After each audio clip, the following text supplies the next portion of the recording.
about that. And again, why am I bringing this up today on Yom HaZikaron? Because I want you to understand that there are young American Jews who in the last 20 years have died fighting this battle that we're fighting right now. And they are people that have become heroes in Israel, but they're also heroes to us in America. Um,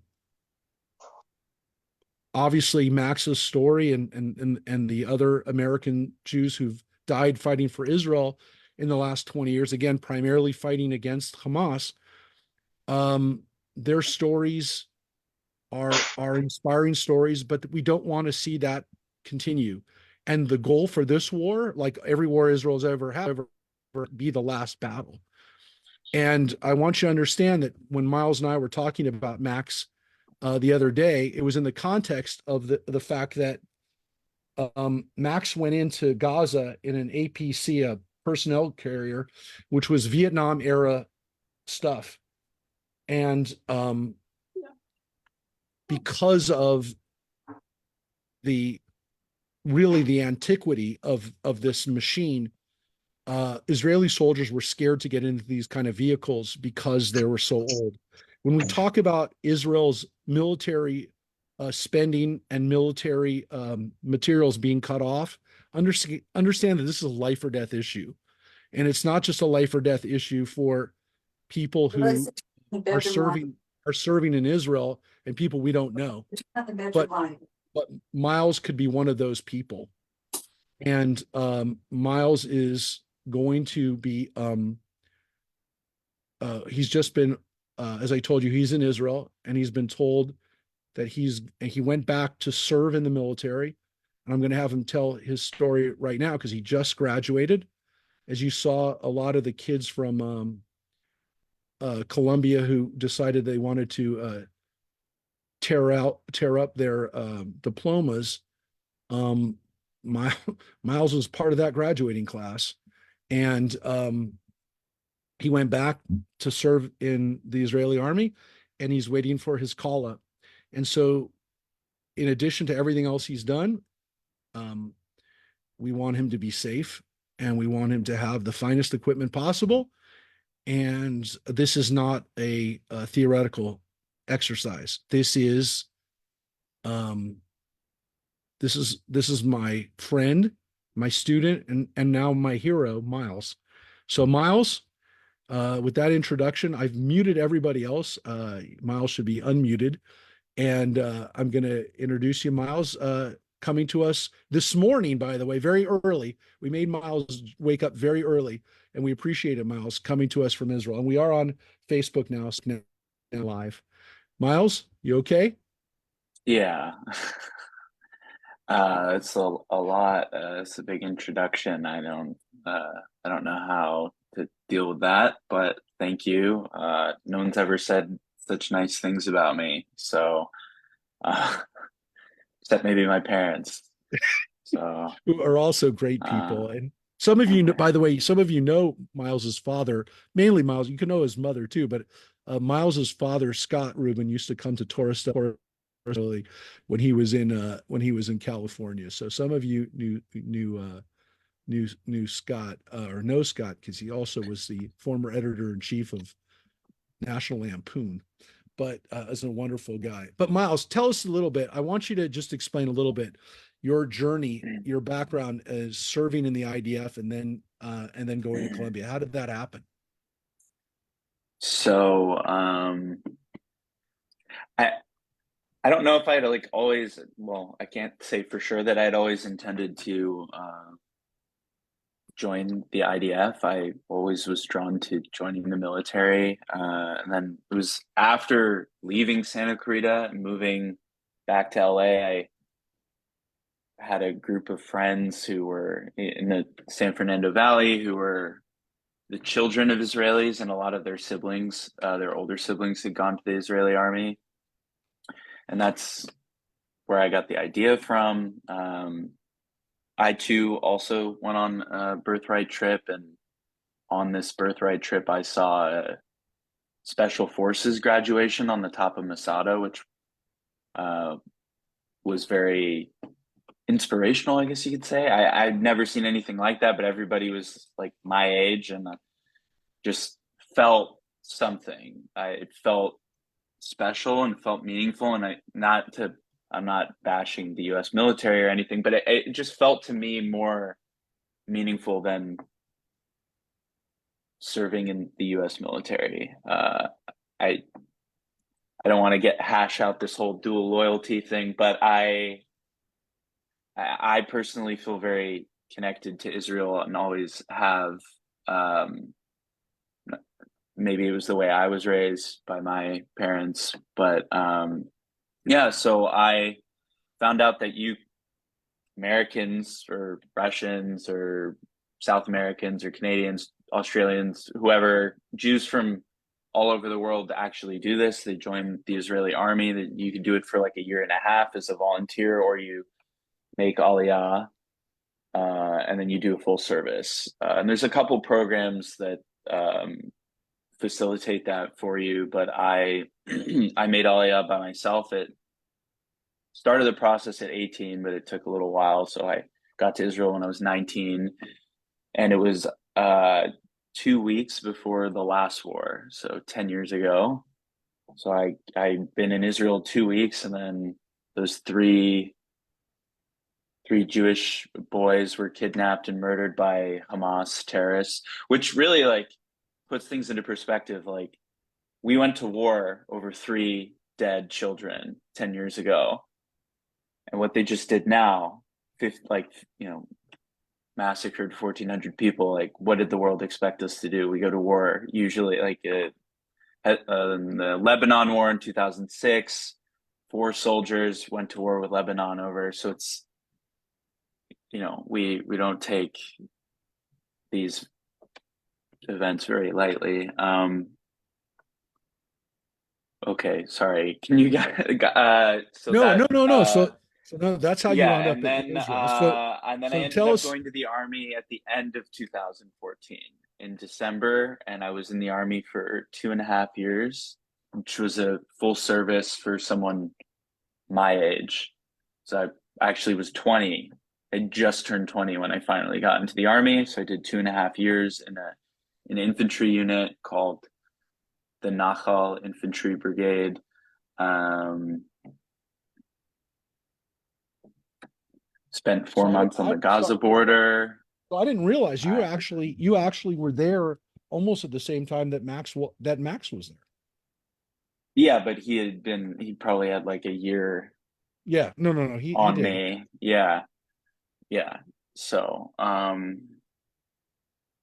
yeah. And then I don't know, we did a rotation in Judea and Samaria, the West Bank for about 6 months, which was an interesting time.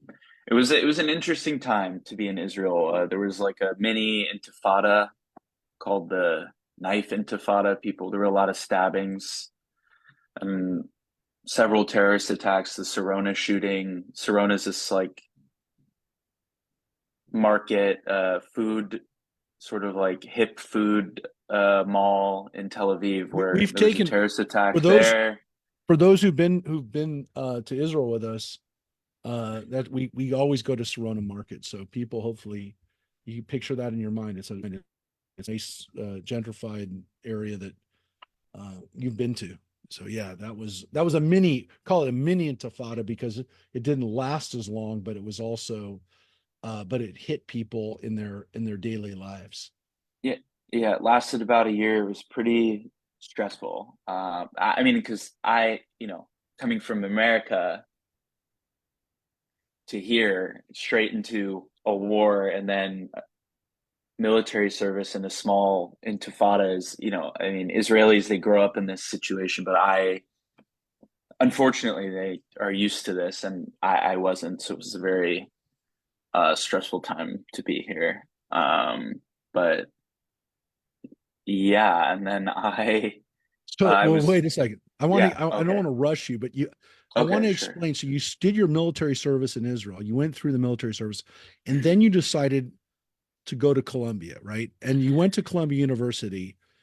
Did you have any idea as a soldier? And again, you're a young man, you're able to plan out your life and figure out the things that you're gonna do.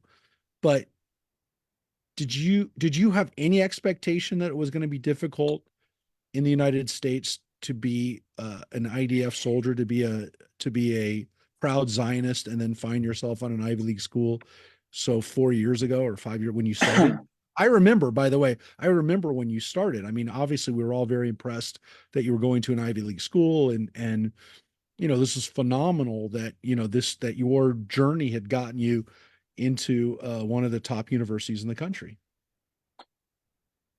Yeah, so I obviously had heard about all the, like, my dad told me he went to UCSD to do chutzpah, or sort of maybe Yeah. some lampoon thing, 2012 or something, and he said he saw some horrible things. I was at UCSB as when I was 18 before I moved to Israel, and there were people walking through the streets yelling "fuck Israel." It was also during some flare up with Gaza, so I knew that it wasn't going to be easy. But ironically, um, I knew several people who had served in the Israeli army who were going to Columbia, and I heard there was a decent population of former IDF soldiers who went to Columbia, and that population skyrocketed when I went. Like, as I was a student there, went from, I don't know, maybe a handful to 20 lone soldiers, which is like, I was considered a lone soldier, someone who goes from abroad to serve in the Israeli military. So there was like three or four of us, and then as I finished, there were about 20, 25. So there was a lot. So I thought going in, oh, okay, well, I'll have a support system. There'll be maybe a few other people like me. Also, Colombia has a very sizable veteran population in general, and it's like hundreds of U.S. military veterans who go there. So I thought I would be welcome, and I would have people like-minded friends, people who've been through similar situations as me, that I would be able to befriend. So How and I as I already mentioned, your I asked her if she wanted to say anything, but she said no, she deferred. But so she is on the line, I will say. But and welcome, Jillian. But without getting into again the details of the lawsuit, or some of these details are public information. They've been shared to the public with the public already. But how soon, when you were on the ground in Colombia, did you start to feel um what now all of us have seen, but at the time, and even again, people forget that you filed this was filed in February, months before this became what it ended up being in the last couple of weeks and months, the last 2 months or so. um mm, so this was filed before that. But how quickly after you got there, did you start to feel uh harassed and uncomfortable? And then, like, what were some of the things that stand out that you can share that happened to you as a student there? sure. So I want to say that my first semester was in fall 2019. So I only had one semester on full semester on campus before the pandemic started. And then I spent, like, I don't know how long, 2.5 semesters on Zoom. Um, I can't exactly remember if something happened that first semester, but I want to say that none of this started in a vacuum. I had heard right around the time that I started there that every year the pro-Palestinian Students for Justice in Palestine have this huge event called Apartheid Week, where they build a wall on the campus called the Apartheid Wall. I'd never actually experienced the Apartheid Week, just never happened when I was there. This happened though, so I think this is a lot worse than that. But I had heard of things like that, and but I definitely experienced things before October 7th, I had a professor completely delegitimize the entire Jewish people in a lecture. There was around 200 students in the class, and he said, um, the majority of Jews are the descendants of converts and aren't related to the Hebrews or the Israelites from the Bible, and therefore have no claim to Israel. Cited no sources, provided no evidence, just said that. And it's a horrible thing to say. I like, could you imagine saying something like that about like any other, oh, well, the Native Americans, they're,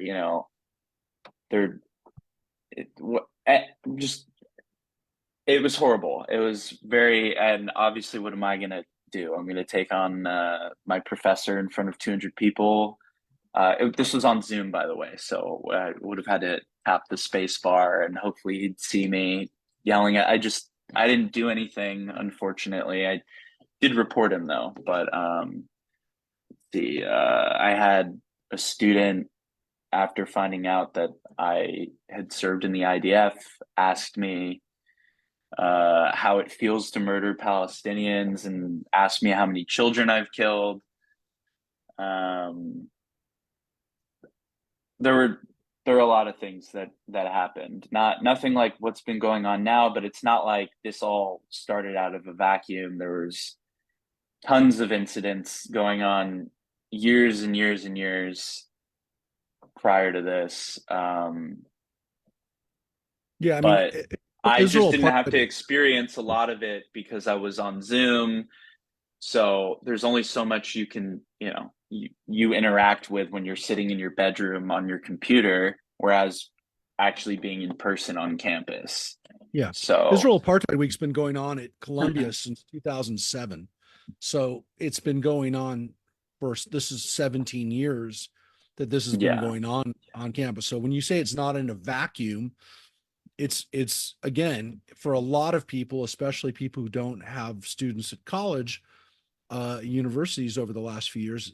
Some of this seems shocking, but it's actually in some cases this is the precedent's been has been set, and this has been a slow train coming to some extent.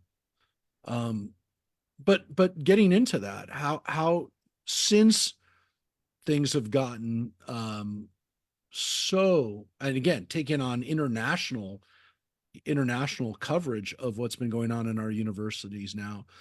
People in Israel, obviously, I mean, you've been in Israel the last, how long? You returned about a month ago to Israel? March 24th or some March, I think, Yeah. Yeah. end So of March. almost two Yeah. months. You've been on back. So people in Israel are all there. You see the coverage of this all the time there in Israel, right? Of Well, what's I going don't on really in American watch universities, Israeli right? news, but I do know that I work at a cafe. There's an echo. I do work at a cafe, and I've actually like heard Israelis like talking about Colombia, and like several people. So yeah, I'm hearing myself. I don't know what that's That's all right. about. How do you feel? How do you feel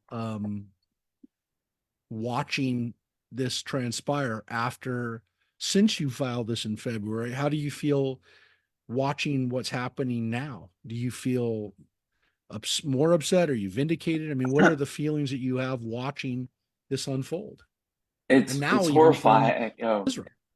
yeah, it's horrifying. I had such a horrible time that I decided to come here, and I don't want to leave because of what's going on. Like I came here on a 2 week trip to volunteer farming, and a week in, all this craziness started. Like the tent, the encampment, and I just watching all this transpire in all the universities. I decided like, why would I go back? Like, what do I have to go back to? I'm sorry, mom and dad, if you're watching this. I'm not. I don't mean to offend anybody, but like, honestly, like, I don't feel like the buck stops here.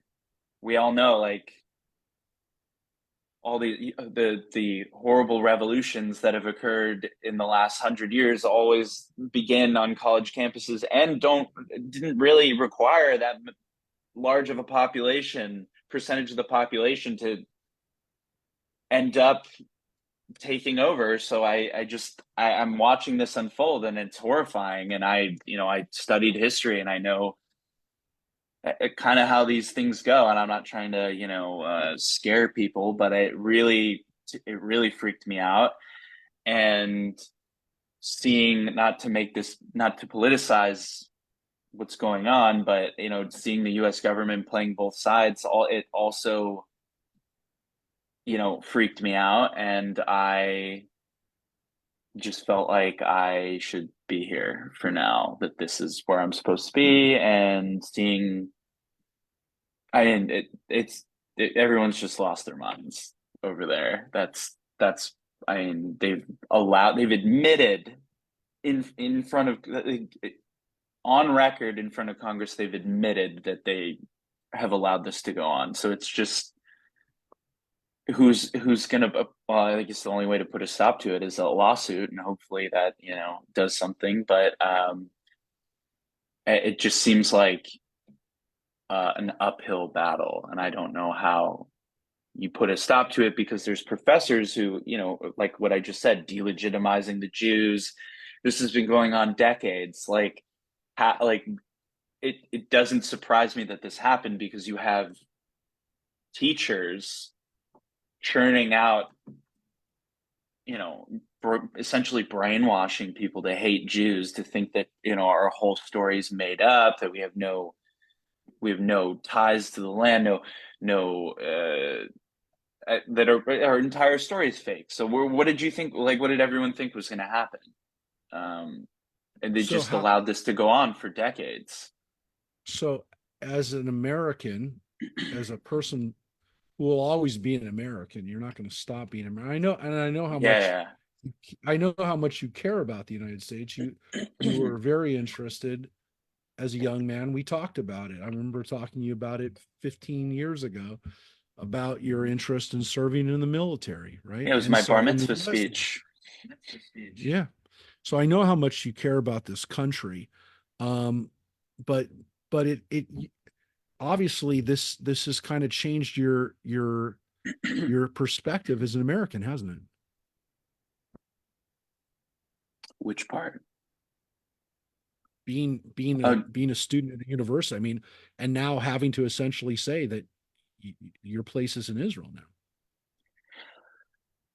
I mean, it definitely has.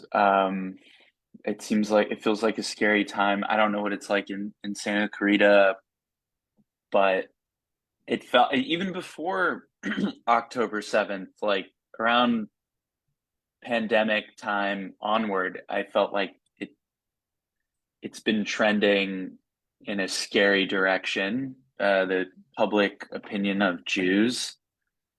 And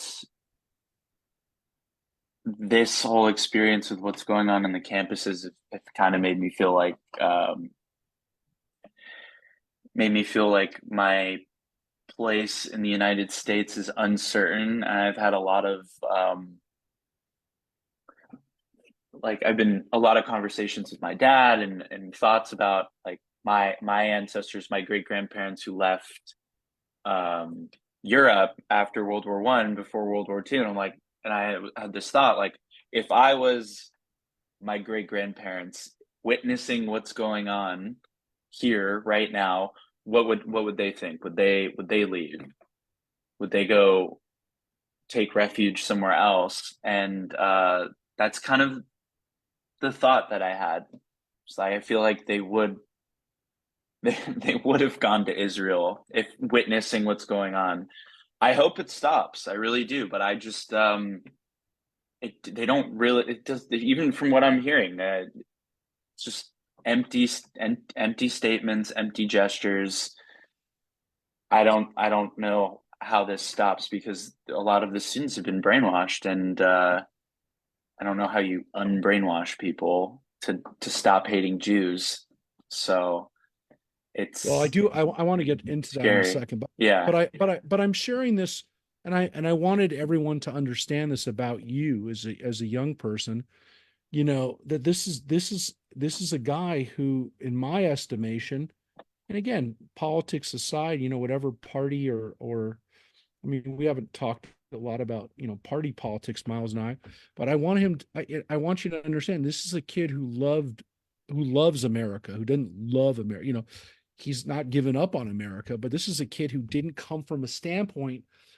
Everybody understand this. This is not coming from a kid who grew up not loving the United States or having a great sense of patriotism and love of this country.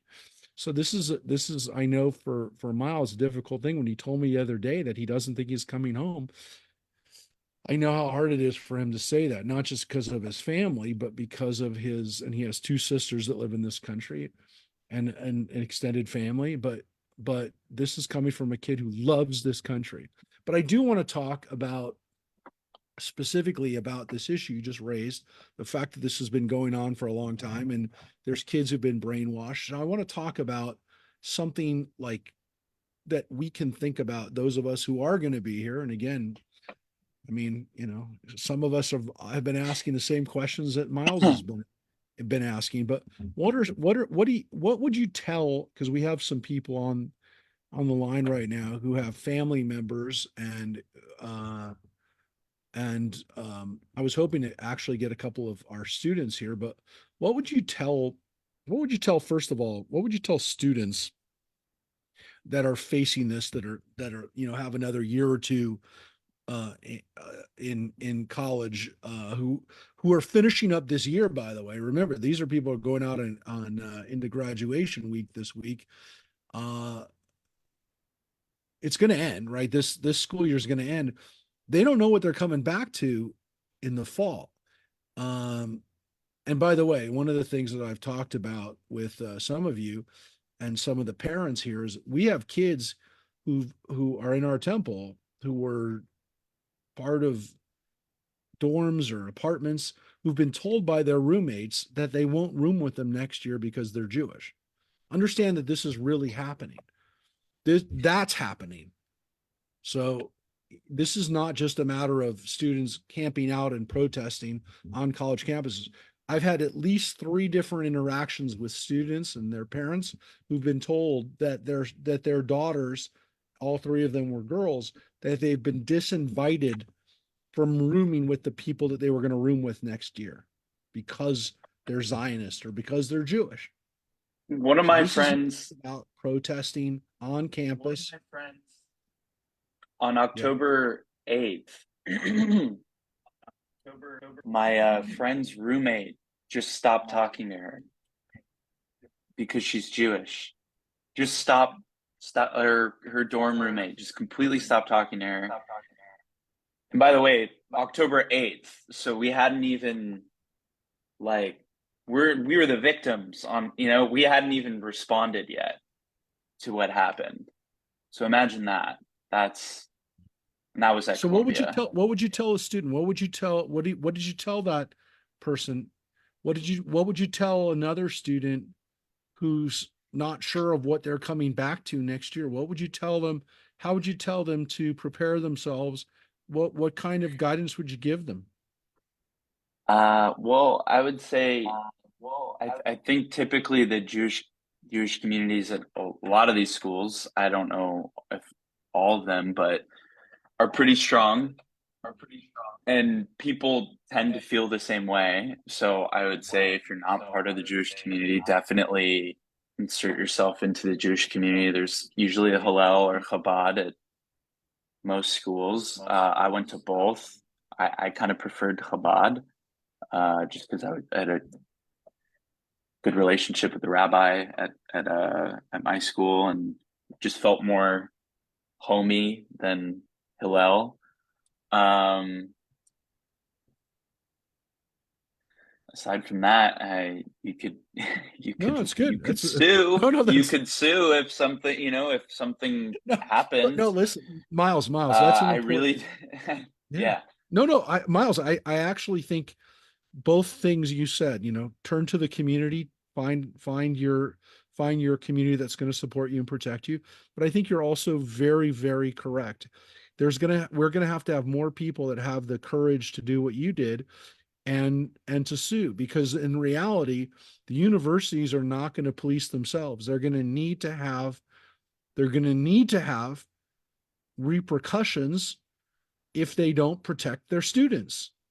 And unfortunately, Jewish students have been targets of bullying, and they've been victimized for a long time. And we are a protected class, and it's going to take students like you to On have the courage paper. to say, you know what, we're going to sue you. We're going to sue you now, and they will start to react when there's legal ramifications. I think 100% right.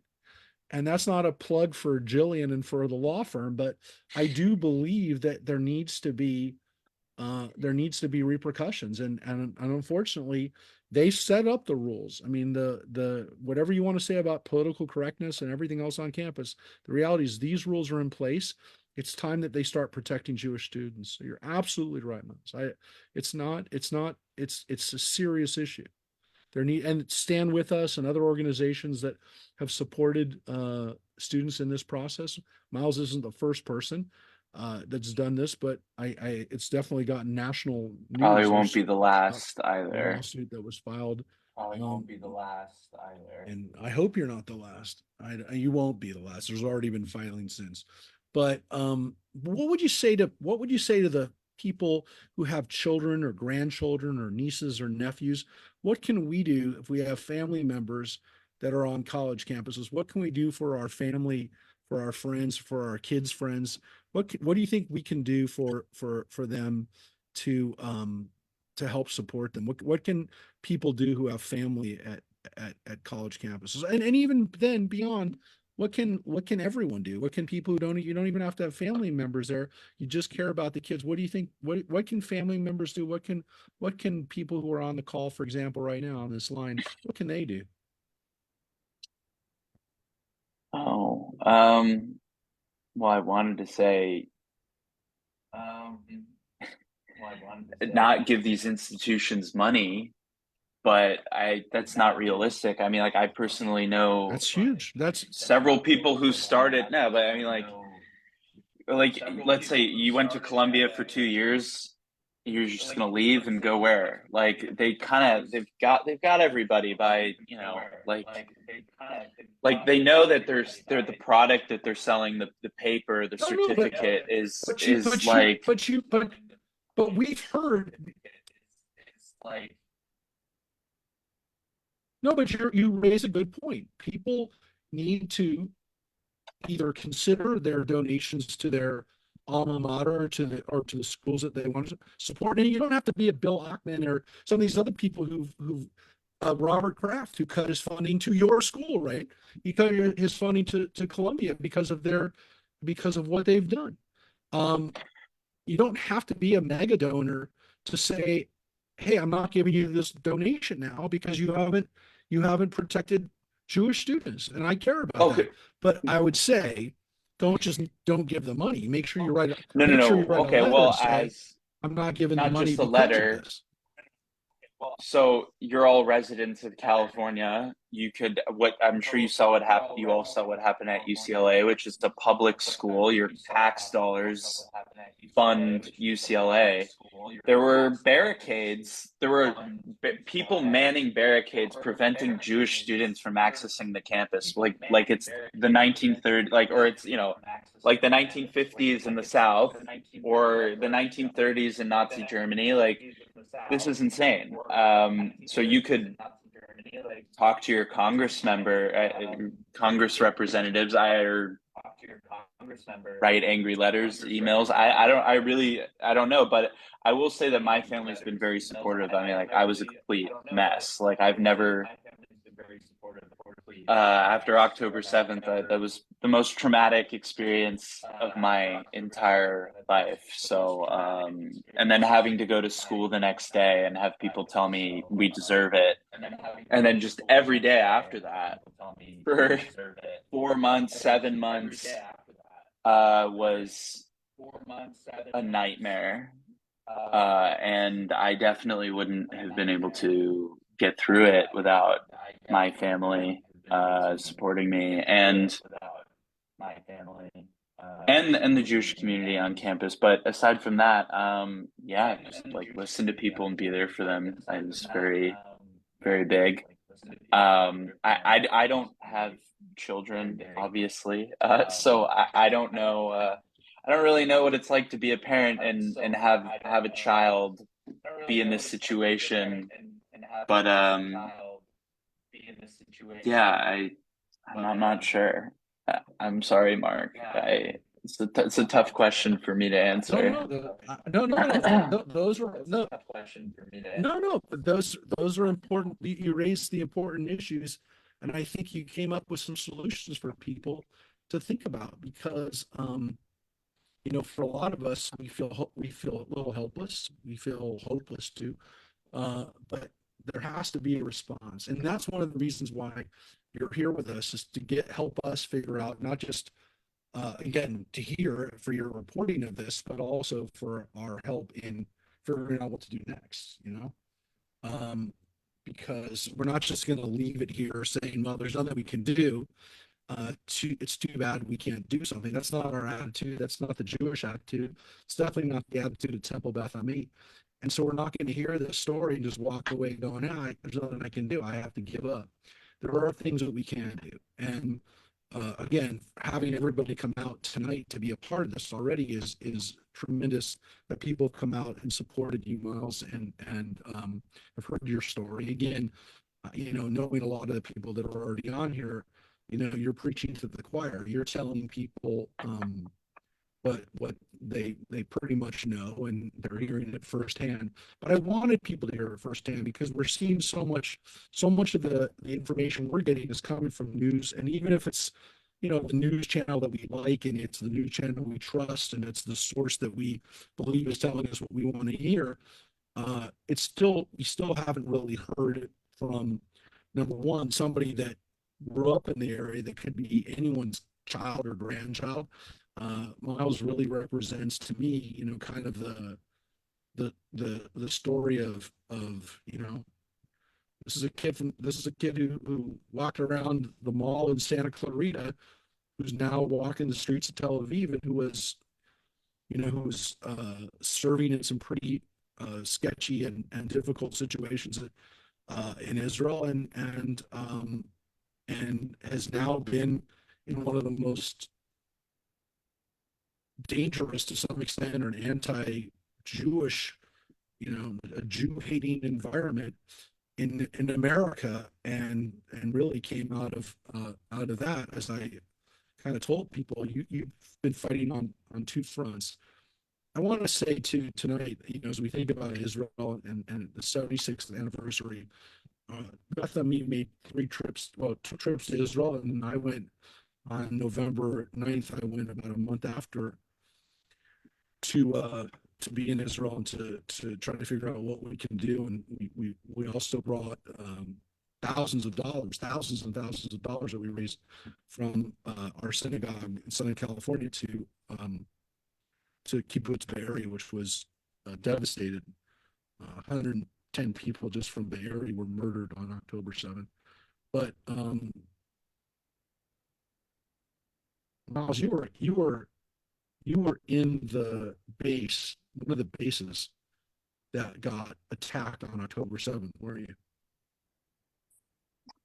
Yeah, in my service, the last part of my Uh, service, I was Nachalos for 4 months.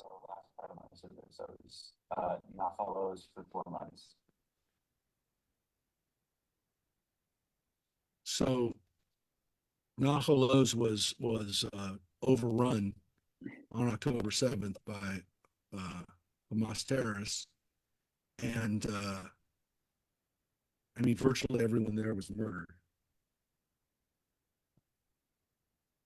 The military people that were there that day were murdered. So to think about that on Yom HaZikaron and Yom HaSmut for us, that if God forbid Miles had been there on October 7th, he wouldn't be in this call right now. That's a reality. I mean, that's what we're talking about. So understanding that this isn't just something you're hearing about on your news channel. This isn't something that um, you read about in the New York Times. This is a young person who would have been one of those young people who was murdered that day. And there's nearly 650 stories that are um, that need to be told from soldiers who've died since October 7th. From October 7th until this day, about 650 Israeli soldiers have died, either were murdered that day or have been killed in combat since. And we're reflecting on that's about as many soldiers as died on during the 6 Day War and the 67 War. And that we also have to understand that this war is not over yet. And there are casualties that are happening that have happened even in these last days. And understanding too that one of the reasons why the casualties are as high as they are is contrary to everything that you're hearing in the media. Israel has fought a war with the intention of not causing civilian casualties because, of course, as Lindsey Graham has said and several politicians have brought forward in the United States, if Israel had simply bombed Gaza, there would have been nothing left, no Hamas, no civilians, but there also would have been hundreds of Israeli soldiers that wouldn't have been killed in combat operations that are designed to minimize civilian casualties. Because the option of not having military casualties would have been even more civilian casualties. But that could have been what Israel decided to do. And so Israeli soldiers have died. Understand this, folks. Israeli soldiers have died so that Palestinian civilians could live. Okay? That's a fact. Of all the facts that you need to know about civilian casualties in the last 7 months, understand that Israeli soldiers, young men who were Miles's age, died so that civilian casualties wouldn't have been as high. And that's part of what Israel has done in the last 7 months. So I want to open it up in the remaining time we have. If people have some questions, if people have any questions either on Facebook or people who are online with us now, if there are any questions that you have, I want you to have a chance to ask Miles. And so if you want to, you can type it, or if you want to unmute yourself, please, again, not everyone unmute yourself at the same time, but if you want to ask Miles a question, please, you can identify yourself and ask Miles a question while he's there. And again, thank you again, Miles, for joining us very, very early in the morning. What time is it there, Miles? Tell everybody. Well, now it's almost 7 in the morning, but I woke up at 5. So almost 7 in the morning, but I woke up at 5. So thank you, and we really appreciate this because normally on Yom Ha'atzmaut, this would not be a day for you to. This would not be a day, but my guess is this is not a normal Yom Ha'atzmaut. This is not a normal going to be a normal celebration here, which is that in Israel, Yom Ha'atzmaut is a time to celebrate like the 4th of July. But as we point out, by the way, too, we point it out every year. Yom HaZikaron, Israel Memorial Day, is the day before Israel Independence Day. It's intentionally like that, so that Israelis never forget the sacrifices of men and women in Israel who've died defending Israel over the years. And so it would be like if we had Memorial Day, which is always, the last Monday, before the end of May. But if you had that right, if we had Memorial Day just before the 4th of July, and then we really think about it on the 4th of July, we'd all have a chance to really appreciate and recognize the sacrifices that people in this country made so that we could be free. So it's something to be said for the way Israel reminds people and honors the people who perished for Israel. So something to think about. So we have one question here from John Stolman. What was your degree in, Miles, from Columbia? And what are your plans? You know, we've talked about we've talked about the second one a little bit because Miles was considering some of the stuff a few months ago. He was considering what he would do in America, and we even talked about maybe he would go into the rabbinic world. I was encouraging him when it was something he bandied about, perhaps becoming a rabbi. That would have been very cool. He could still do that, by the way, even in Israel. But what do you what are you going to what is your plan right now for what you're going to do in Israel? Well, my degree is in history was my major, and the specialty was Middle Eastern history, and minored in Jewish studies. And I just applied to a master's program at Tel Aviv University that starts in at the end of October. It's a master's in political science. And yeah, I guess we'll take it from there. We'll see where that leads.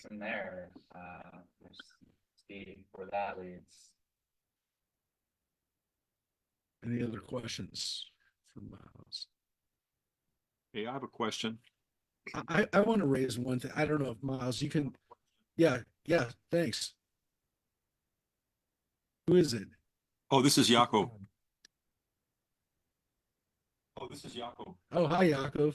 Yaakov has a question. Yaakov's calling from not Santa Clarita, but not too far away. Yaakov, Not too go ahead. far. Hey, Mark, thanks for bringing this on. Miles, listen, thank you for your service, and we really appreciate you telling us some of your story here. It really got me how you said this was the worst experience of your life. That's pretty remarkable. And the thing that got me most about what you said was these Jewish students who were told by roommates that they're not going to room with them next year because they're Jewish. That's for me personally, that hits really deep. It's like that's beyond standing outside, waving a flag and hollering. I hear the echo. I don't know. I'm trying to wait for the echo. What I wanted to ask you is, what I've been trying to do is I've been talking to some Chabad rabbis at different schools.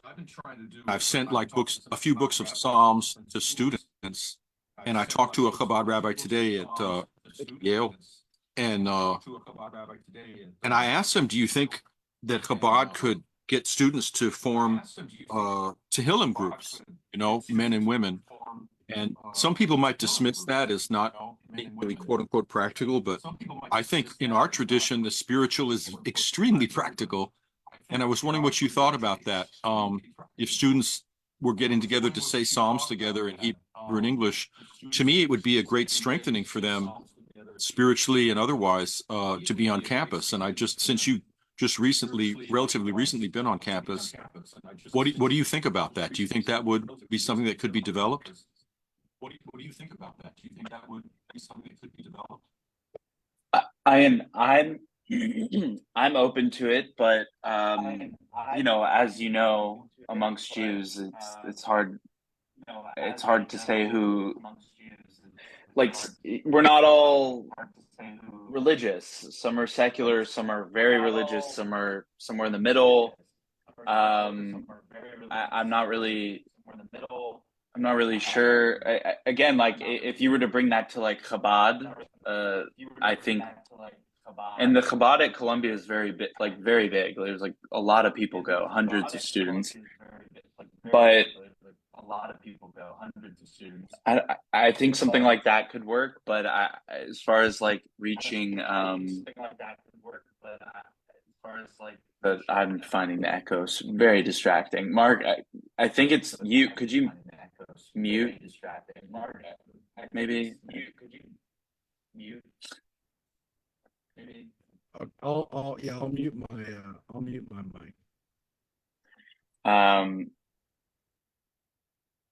Yeah, so I do know that at Hillel there's different denominations. So I'm not saying, oh, we should exclude the Reform Jews or anything like that. But again, like I think anything's worth trying right now. Trying to like to form a community. I think anything would be a good idea. So whatever gives students, you know, strength or makes them feel better in this time, I think is worth trying. Thank That's you. what I think. Yeah.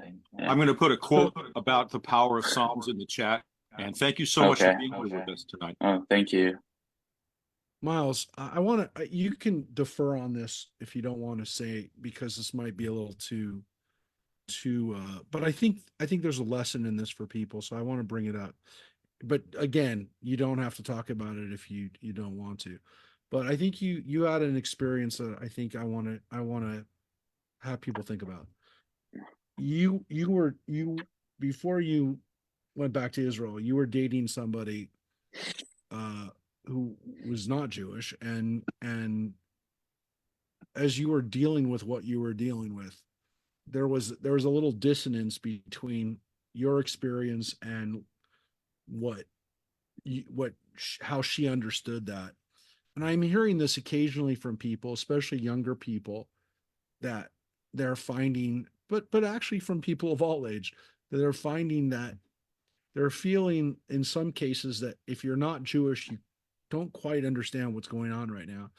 Uh, Again, you can totally not talk about this at all, but I think this will, your words on this might be able to help, because you're living in it, man. You are living in it. What would you say to people who are either finding this a little bit with them, or again, just how to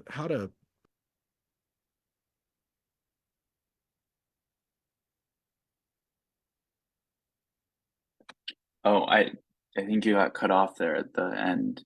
How to, I just heard how to. how do you put it, how can you put this into perspective? I'm going to mute myself again. Oh, How do you is is there something you recommend for people who are finding that their spouse or their partner or somebody doesn't quite get it? well, you know, I think all of this was, first off, I don't want to say that, oh, if you're not Jewish, you can't understand what we're going through, because I think that there are, and that it's not a lot, but I think there are some people out there who are on our side who do. I mean, I met a couple at school. One was German. He was so like outspoken about the genocide narrative, because he's like, no, you guys can't say that. Like, I know what I know what genocide is. But anyways, so there's some, but again, like, I don't know what I could really say. Like, I was in a fairly new-ish relationship, and that's a lot for a fairly new relationship. You know, the worst thing that's ever happened to the Jews in living memory, or not living memory, sorry, because there are Holocaust, but the second worst thing to happen to Jews in living memory. And yeah, I mean, like, that would what did I think was going to happen? But I just think that hopefully you have a very understanding partner, if you know, who is empathetic. I didn't, so um, there's just seems to be like this lack of empathy for the Jews that I've noticed, where like there seems to be like, because we're successful, we don't get to experience pain like other people, like other minorities get to experience it. Like, oh, someone yelled "fuck the Jews" at me today at school. You know, oh well, that's what it. You know, this what my ex girlfriend was like. Oh well, that's what it's like. You know, to be a woman, or that's, you know, black people experience that all the time. I'm like, yeah, but I get that, but like, just because other people suffer doesn't mean that the Jews can't suffer too. Like, there does seem to be like a very big, like, just people don't care. So how do you make people care? Well, I don't know. Hopefully, you know, again, hopefully you have empathetic friends. Now to take this into another direction, I said before that there's a very sizable veteran community at Columbia, and there's a club, there's a student organization called the Military Veterans of Columbia. So not U.S. military veteran, but military veterans, and they were silent. They did not make one statement in solidarity. I mean, all the IDF veterans are supposed to be part of their student organization. They did not. They made a statement when the Afghan withdrawal, how they were horrified, and how there are all these like resources for PTSD flare-ups, and they condemned Russia invading Ukraine multiple times, had fundraisers that I went to. 7 months, no statement. They said, oh, we don't want to ruffle people's feathers. We don't want to get political. Oh, this is, we're an apolitical organization. So a massacre of Jews is a political issue, not a human rights issue. It's politicized. So just seeing that, it just made me kind of like lose hope a little bit. I'm like, oh wow, these are people who are supposed to have the same values as me, who volunteered to serve their country, who fought the same enemy essentially, and they're staying silent because they're afraid that this vocal I don't even want to say that it's the majority. It could be a minority, but they're so vocal that everyone's afraid of pissing them off. So that's I just kind of took this on a tangent, but that's what's really scary to me about all this, is that like the people who feel like they don't have skin in the game are staying out of it because it's so politicized. And then it spirals out of control where like the neutral people could put a stop to it at any moment if they just spoke up, but they're afraid to speak out. And again, to tie it back to what I said earlier, that's how, the Nazi party takes over Germany with 30% of the vote, or the Bolsheviks take over the Soviet Union with a handful of people. So it's the silent neutral people that are the ones who allow these things to go on. How do you make them speak up? How do you make them care? I don't know. Because I saw at UPenn, they put up this was actually my idea. Someone else probably had the idea, but at UPenn a couple weeks ago, they put up a screen in the middle of campus and they put on a loop all the footage from October 7th on just a continuous loop. And that's what I was like, someone should do that at Columbia, because they'd have to. No way anyone could deny that like what they're seeing is real. And people did. They denied it. They were heckling the footage. So how do you reach people? How do you make them care? That's a tough one. I don't know. Hopefully you can appeal to their empathy. I'm not sure. Sorry if that. Well, no. Listen. My only hope is that, number one, these universities have to respond when again the litigation becomes too much. But I also do hope that some of these young people will grow out of this. I mean, I have to hope that they'll grow out of it, but it is upsetting, and it is possible that they'll grow out of it. But Miles, I know we're gonna say goodbye in a sec, but what's on the agenda today for Yom Ha'atzmaut? What's on the agenda for you today? What's Israel? What's going on for Miles in Israel today, do you think? I'm not sure. I was at work all day yesterday, and it was a very somber day. And then I got off work, and it was night, and it was the beginning of Yom Ha'atzmaut, and the streets were pretty empty. Not completely empty. Like there were definitely still people out, but not like anything I'd Not like other years. Normally it's like wall to wall people everywhere, and it was not like that. And I get it, and I understand that. I'm not sure. Part of me, a lot of people I know think that it's not right to go out and celebrate and party. Then on the other end, if you don't, you're letting Hamas win. So we'll see. I don't know. Maybe I'll celebrate. Maybe I won't. Have to see how everyone else feels. Yeah, it's a difficult, Yeah. it's a difficult year. I will tell you, uh, as we wrap up, when we were hoping, we were supposed to do a birthright group this year to Israel, which is not going. It was supposed to go in next month, but because of what we're dealing with right now, it's not going. God willing, we'll go next year. And if we go next year, and again, God willing, you'll be there, we'll make sure that the birthright kids get to meet you. We had a chance uh, 6 years ago, and we had our last birthright trip in 2017.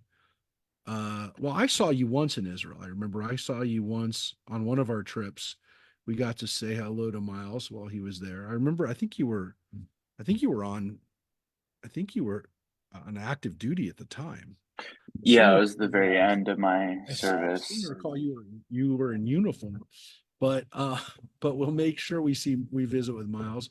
We had a chance. I was gonna say our birthright trip. We visited one of our other young people at the time who was living in Israel. Chris Aaron Chaim had made Aliyah. He was a student from Saugus High. But yeah, we always want to make sure that our students that are living in Israel are doing well, and we want to make sure that they know we're thinking about them and praying for them, and are very, very proud of them. So that's as much as, again, this full opportunity for all of us to hear from a young man in Israel, who's one of our hometown heroes.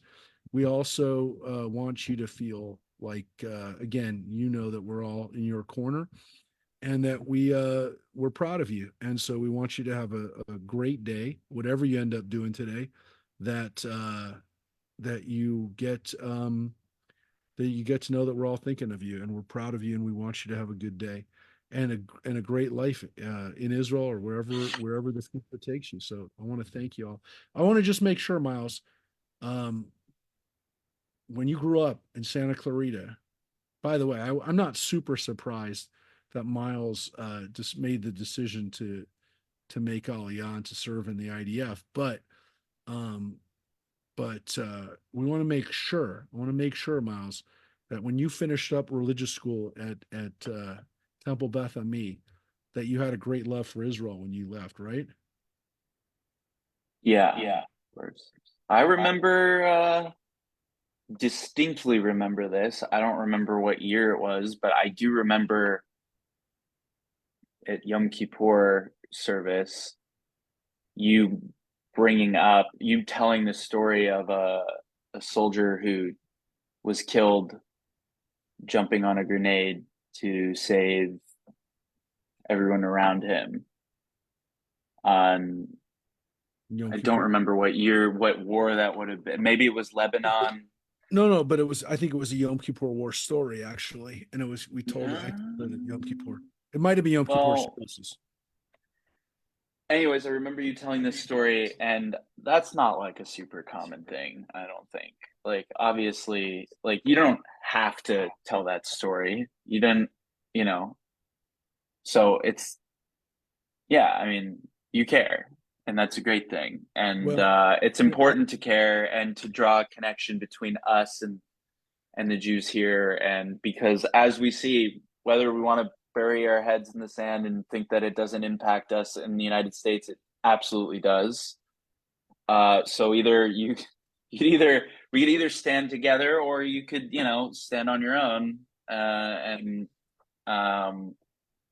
or with the other side, and uh, see how that serves you, I guess. But I but think it's important to be united at the moment, and I think what you do and doing this and drawing, uniting diaspora Jews and Israeli Jews is a very important thing.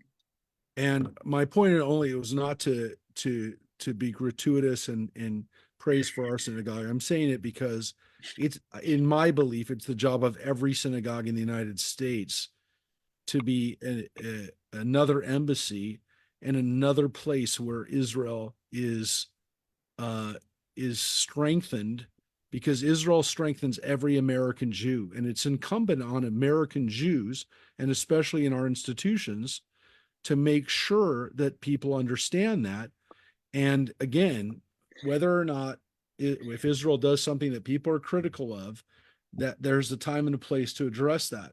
But again, if our synagogues are not places where the message of support and again, understanding that Israel is, it's a two-way street.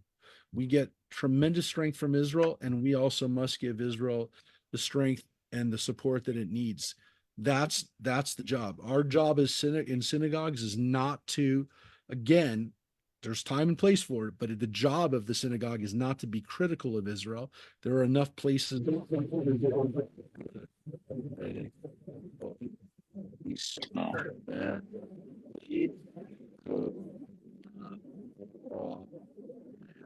Mark, we can't hear you.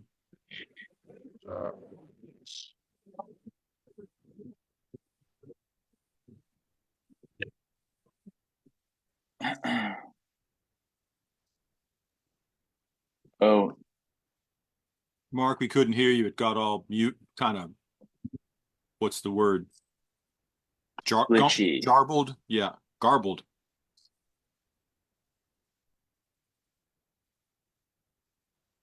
We can't hear you now.